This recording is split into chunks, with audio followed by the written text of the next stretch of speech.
Tonight, we're talking about the Holosun 507C and 407CO. Are you ready? Stand by.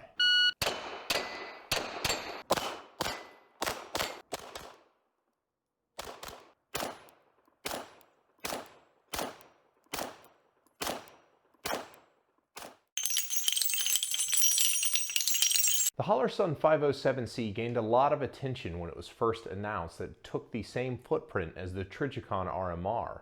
However, got off to kind of a rough launch. There weren't as many in the circulation as there needed to be, and the early units seemed to have issues which Holosun ultimately made good on. And at this point, the Holosuns are basically accepted as the suitable alternative to the RMRs if you want to save some money. And to that point, on this particular pistol of mine, the 407CO is riding and it's used for home defense and concealed carry. But before we go any further, you might have noticed that I'm saying Holosun and not Holosun. It's because it's a weird name and people mispronounce it in videos all the time. So much so that we have made this shirt.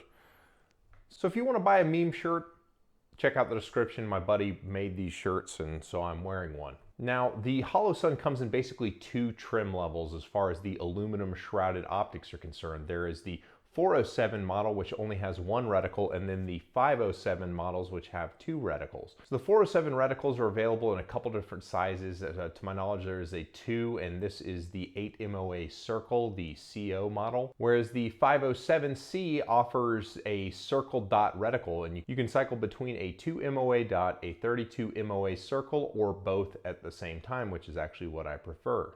Other than the reticle options, the housings are basically identical. The buttons function the same way. There is not a gap in quality between the 507 and 407 line. It's purely the reticle options that differentiate the price. The 507Cs were so successful that they launched the 508Ts, which feature a titanium shroud, which otherwise are the same optic but have a titanium housing. So the dimensions of the 407 and 507 series of optics are roughly similar to an RMR. The window is approximately the same size, if not a little taller.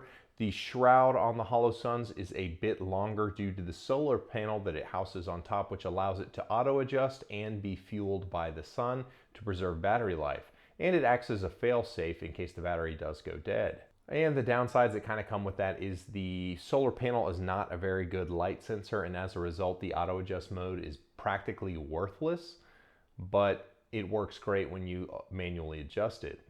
The other downside is that if you are using these in a concealed carry holster and lint is likely to get on the back lens, the elongated shroud makes it difficult to clean the back lens of the optic. And to that point, if you're not using cat crap on your optic windows, you should. It does seem to keep the dust away and it allows you to clean it off with a very gentle puff of air on the back of the lens. So definitely check that out. I've got a link in the description. I use it on my glasses. And any set of sights that works as a co-witness set on an RMR will also work on the Holosuns. The glass itself is actually quite good. There's no distortion around the edges. It has a slight blue-green hue, but it's nowhere near as prominent or pronounced as the RMR glass. But when you view the optics from the front, the glass actually looks red, but it doesn't when you're behind it looking through it. As far as power is concerned, we mentioned the solar panel, but it uses a 2032 battery, and that's actually contained on the bottom of the optic, and you have to use a special tool that's provided in the box to take the battery cover off and change it. So changing the batteries is a bit of a pain, but the battery life is stated as being very good. Both of these optics have been kept in manual adjust mode for about the past 6 months and haven't needed new batteries. They're still going strong, so the battery life is very good. And that's a good thing because getting the battery cover off is a bear, and there's lots of reports of people cross-threading it when trying to put it back on. More on that later. As far as actually zeroing the optic is concerned, it's accomplished via the adjustments on the right side of the optic and the top of the optic. My big criticism of this, and I'll criticize all optics that don't, is the actual slot that they allow for adjustment is very, very small. You have to use that same specialized tool, the little spanner, to make adjustments, or something like a jeweler's tipped screwdriver. But once you are making adjustments, the clicks are very positive. You can hear them and feel them. They are super tactile. It instills great confidence that the dot is not going to lose zero, and it hasn't based on my use so far, but I've only got about 1,000 rounds a piece on each of these optics you see here. So talking about the reticles, and I'm gonna have to interject my opinion on this, but I'm pretty staunch as far as this is concerned. The 507C comes with a 2 MOA dot and the circle, and you really should be using both. There's a school of thought that says the smaller dot's better because it allows more precision, but in the practical application of a handgun, if you're not shooting at B8s in a sterile environment, you're not really able to reap that added precision. So all you're getting is a finer point that's easier to lose in recoil and a dot that's going to twitch and wobble more and be distracting. That's going to cause you to want to over aim trying to steady the dot, only to find out that you can't steady it. Rather, you should go towards something that is a grosser sight picture like an 8 MOA circle that is going to appear more steady. It's going to telegraph its position on the target to you faster and more easily, and it's easier to see in full sun days and while it is going up and down in recoil. But the nice thing about the 2 MOA dot with the 32 MOA circle is it gives you 2 sight pictures. On medium in distances on in, you can use the 32 MOA circle for most target sizes, and if you really need to get precise, you've got the 2 MOA dot there as well. So really look at using both of them, not just the dot. If you use just the dot, it's going to be very twitchy, and you're probably going to be very slow if you manage to get the precision from it. The 407 CO offers an 8 MOA circle, which is a unique thing. It's kind of like the 32 MOA circle, but about a quarter of the size. And why that's nice is if you do a good job zeroing it, you can still get the precision of a finer dot by looking through the optic to where it is located on the target, but you get the benefit of the bigger dot as far as how it tracks in recoil and how you pick it up. And just as a side note, I have an astigmatism, and both of these reticles with the circles on make it appear better to me. I don't see as much star bursting as I do with just like a fine point on my RMRs, SROs, Delta Point Pros. The bloom is not as bad when I don't have my glasses on. But the reticles can get very bright. It can keep up with a full Texas summer day, which is all I ask of these things, but it does just fine in the darkness as well. They've got night vision settings as well, which is cool, I guess. And probably most important is the reliability. So ever since the most recent wave of the optics has come out, these have shown themselves to be very reliable. They did very well in Aaron Cowan's pressure testing of these optics. And there are starting to be some law enforcement agencies that are getting these optics to test their officers with.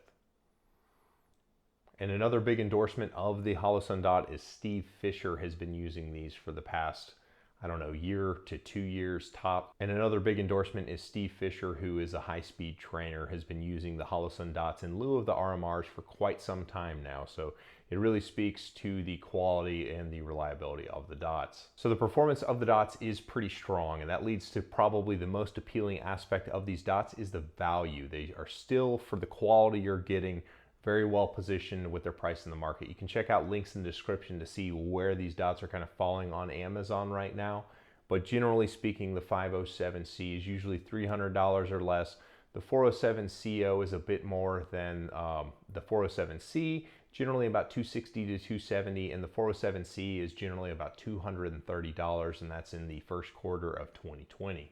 And if you haven't guessed by now, the cons that I have, and much like some of my other reviews on YouTube, it's almost the point of being irrelevant, are going to be addressed in future models of the optic. So first, the auto adjust feature is not usable, but the manual adjustment mode is great and it has good battery life. The solar panel thing is kind of a gimmick.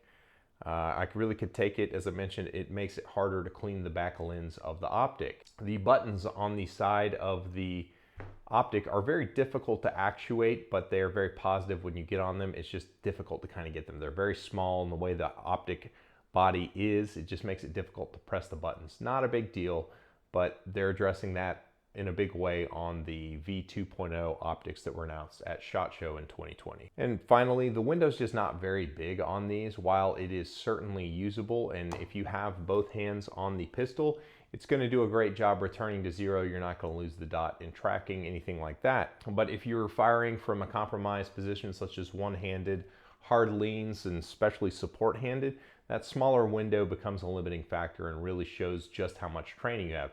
The problem goes away with training. Dude, I practice a lot more in dry fire being a competitive shooter than many people do, and I still have a major issue losing the dot. If I'm running and coming to a position with the gun in my weak hand, I still have to hunt for the dot, and I promise I'm not alone in that.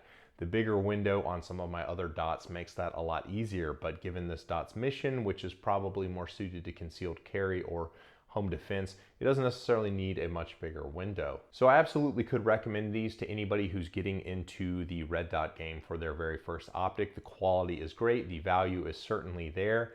They are very usable, and even with the 1.0 models that we have here, they're very easy to live with. The problems that I have a gripe about them is not very big. I mean, no dot is perfect, and this is still a pretty strong offering in that regard. So if you like red dot content, things like that, please consider supporting my work on Patreon.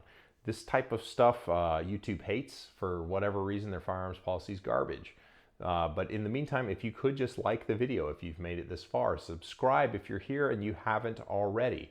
Check out the links in the description. I have some really cool products that I use. They're affiliate stuff, some of them, and it helps me out a little bit as well. But share this. But the best thing you can do is share it with a friend if you found this helpful.